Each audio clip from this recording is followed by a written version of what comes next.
And what that means is like what tech, for me, it's like what tech companies are over bloated where they went after the engineer race and they hired tons of engineers to be competitive with each other. Now that's a stupid idea. It's creating redundancy. It's lowering your EBITDA. It's all these things that aren't making you competitive, ironically, and it's happening instantaneously. Oracle fires 30,000 people. Blockchain ecosystems that overinflated themselves are kind of confined into their own, not only their own framework, but their own operational processes. And so what you're going to see is that a lot of these bloated companies have got to operationally fix themselves before they can even begin to innovate. So my positive take on all this, without addressing the capital flows, is that smaller or mid-market companies are going to rapidly iterate and innovate where other bloated companies, even with large amounts of cash, just can't move. Like, this is not a money problem. This is about reducing redundancies and operational nightmares. And then you can get to innovation. Meanwhile, mid-market companies like, say, Constellation, our engineering team are mostly senior engineers. And this, in their mindset, they've unlocked their workload capacity exponential versus me going to the engineering team, them going to me, engineering team coming to me and going, Ben, can we get budget for more engineers? So like, screw this. I don't have to go through the onboarding process. I don't have to worry about the, you're like, I have like more, we have hundreds of agents doing like one person's tasks over here. It's so exciting to me. And so, but it doesn't really address how money moves. And that's where I leave it to you, Jake, kind of fill in the gaps for me on how you see money moving in context to, how do we build the business infrastructure of tomorrow and equip ourselves? I think the advent of this technology is going to significantly increase the velocity of money. So right now you have a lot of trapped capital. People park money. There's latency between transactions. You have to put money in escrow. There's all this latency and friction built into the system that we have today that banks profit off of, by the way. Like, they're using that money to do other stuff with while you have it parked there for whatever reason you need it there for. And that's what, blockchain will remove. It's going to remove those frictions. The velocity of money will pick up. There's so many great things that will happen. There's kind of a double-edged sword. So like right now, most people don't get paid for 2 weeks, right? Yeah. You're bi-weekly. Sometimes you're weekly. Maybe you work somewhere where you get your paycheck weekly. But imagine if you got that money every day. Right. Like, how much faster are you going to spend those dollars if you're receiving them faster? So that's actually inflationary also, is the faster money moves across an economy with times the amount of money that's there basically gives you your inflation. Right now, people are hoarding cash because they're uncertain. They've got, Warren Buffett's got almost $400 billion sat on the sidelines waiting for opportunities or to provide liquidity in a liquidity crisis.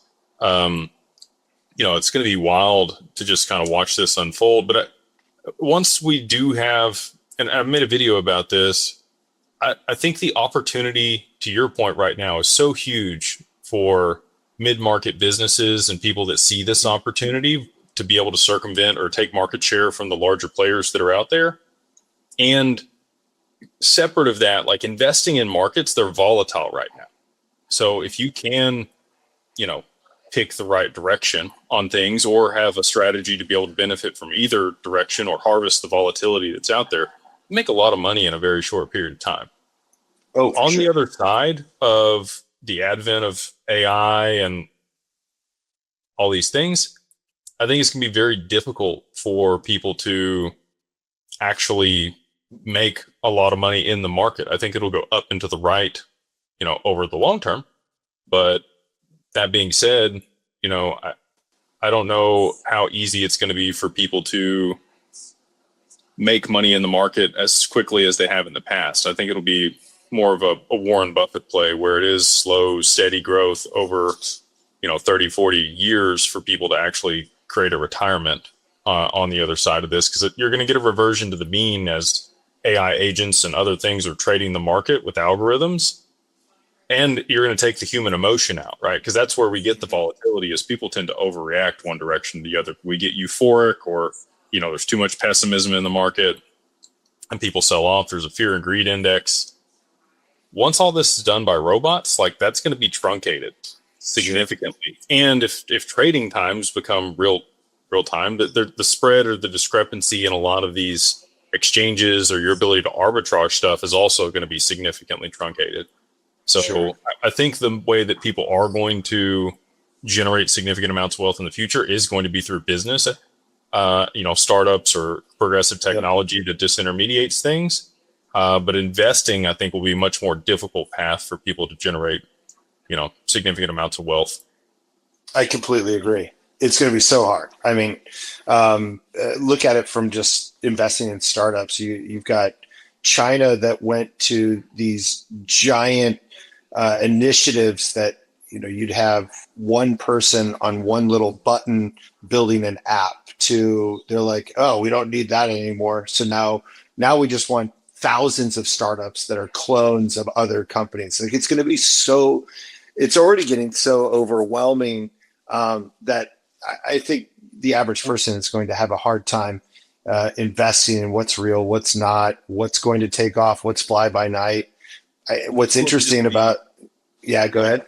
Indexes for like angel investment, probably. Like you'll have, which one of these 100 companies we're just going to sprinkle a little bit across all of them. One of these is going to be the thing, and it'll outweigh, the rest of them. And I think people will get exposure that way. I think tokenization of private markets will happen. There'll be privatized DTCC, and those assets will be much more liquid than they are today. There's so many different applications where this is going to change how fast money moves and your access to liquidity or democratizing access to these things.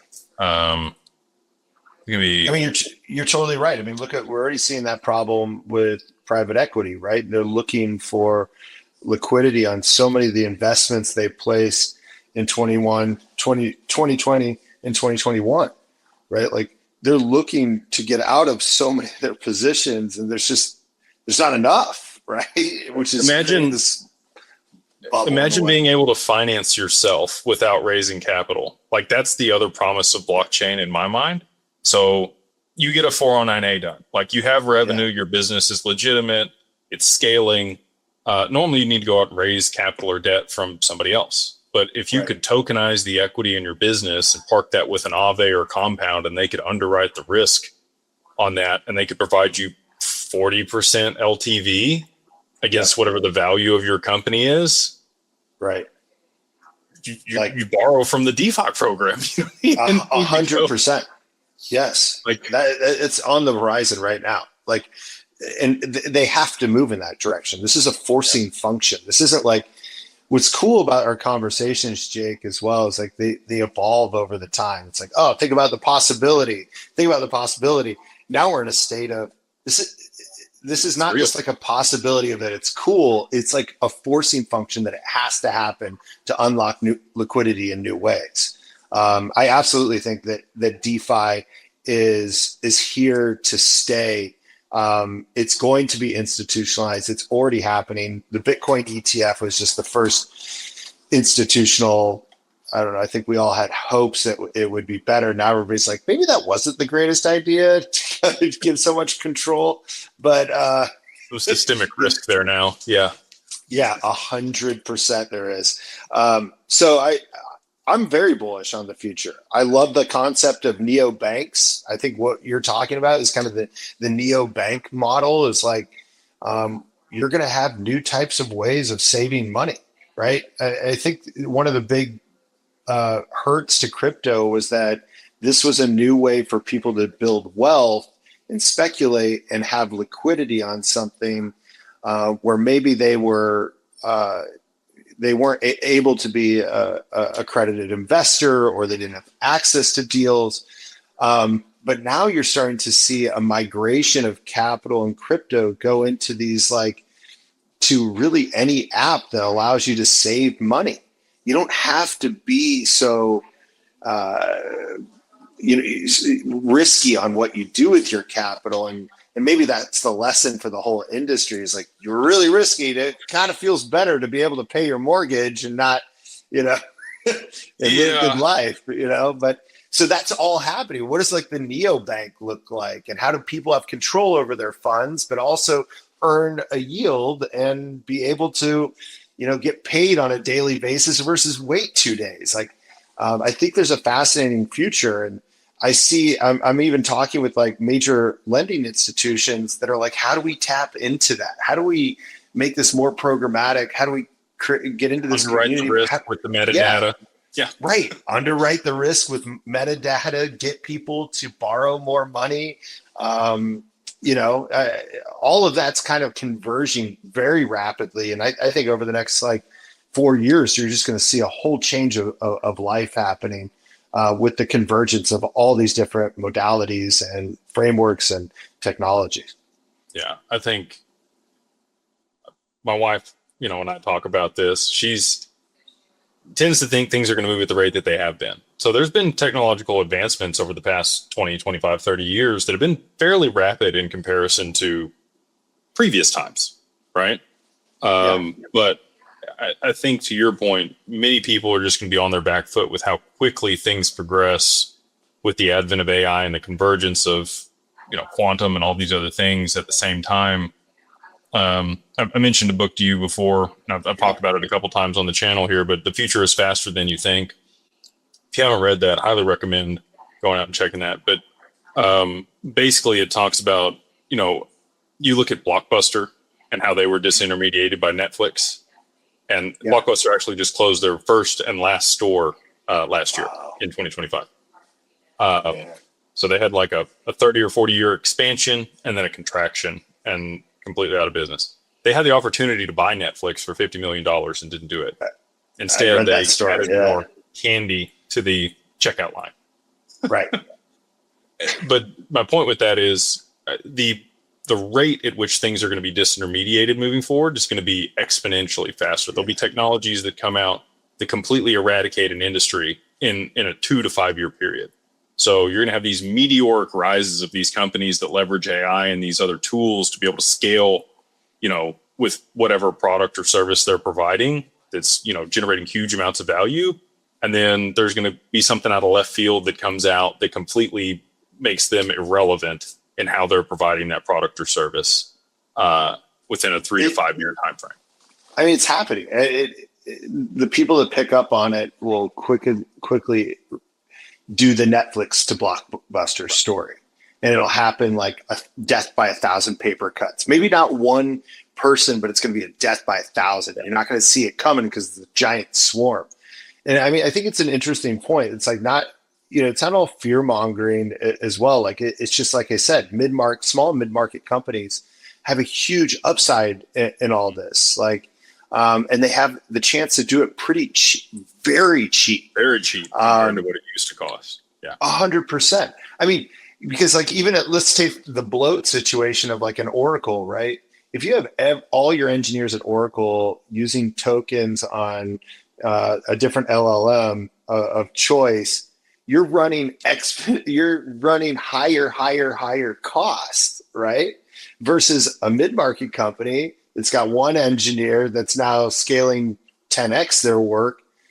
Yeah, the costs are going up, but not to what having 100 engineers. And I think like one of the personal messages that, you know, I've been, you know, doing a podcast with you, or I did a panel at the Digital Chamber Summit a couple of weeks ago in DC. And I had this like paralyzed feeling. It's like, what the fuck am I going to talk about?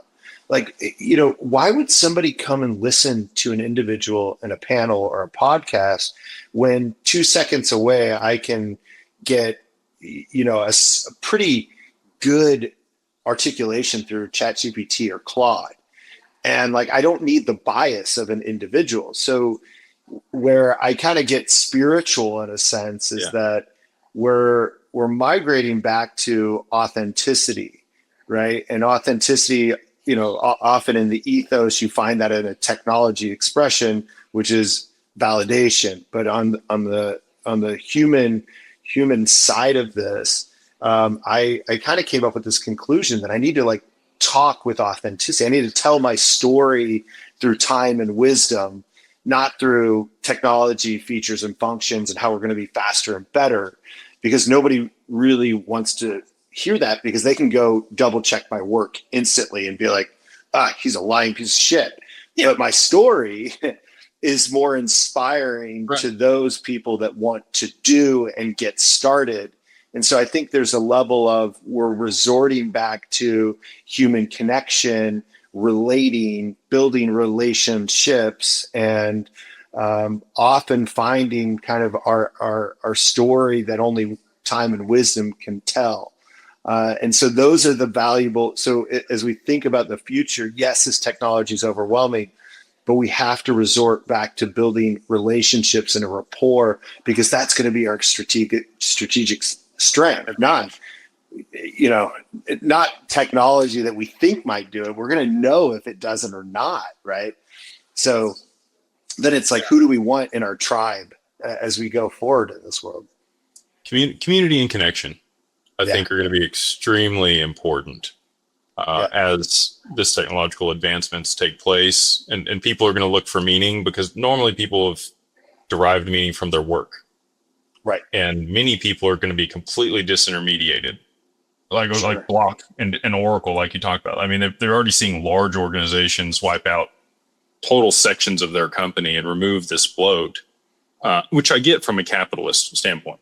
Right. But then what do these people do? They have to retool. They need to be re-educated.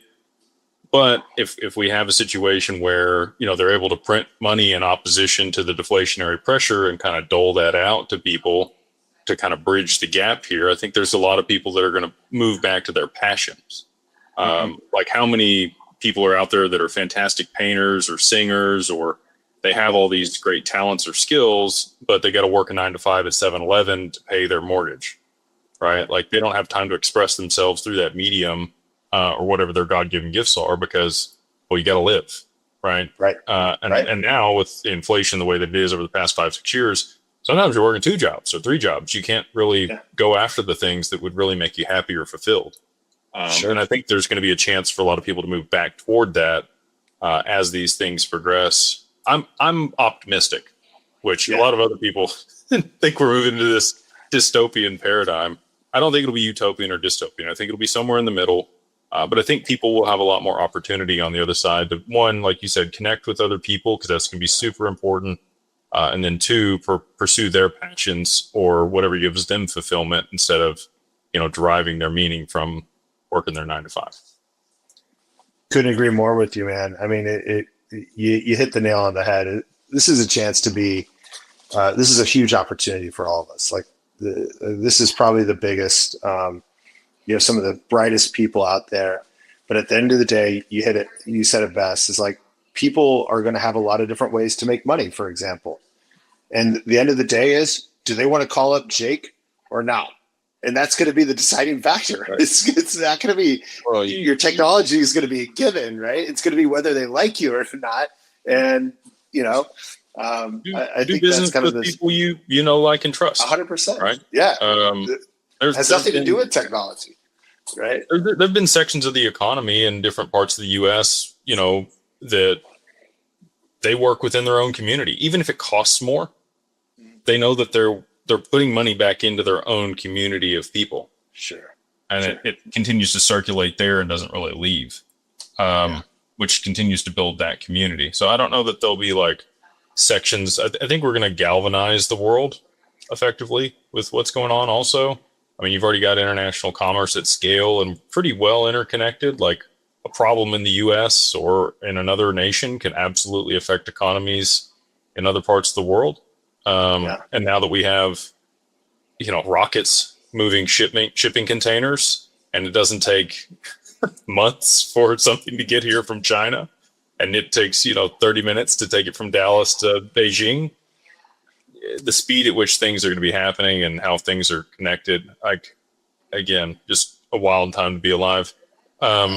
This has been great, Ben. Appreciate you being here and coming on the channel. This is great. Anything you want to leave the audience with, or, if somebody has some interest in working with Constellation or an application that they think your metadata Oracle would be great for, how do they reach out to you?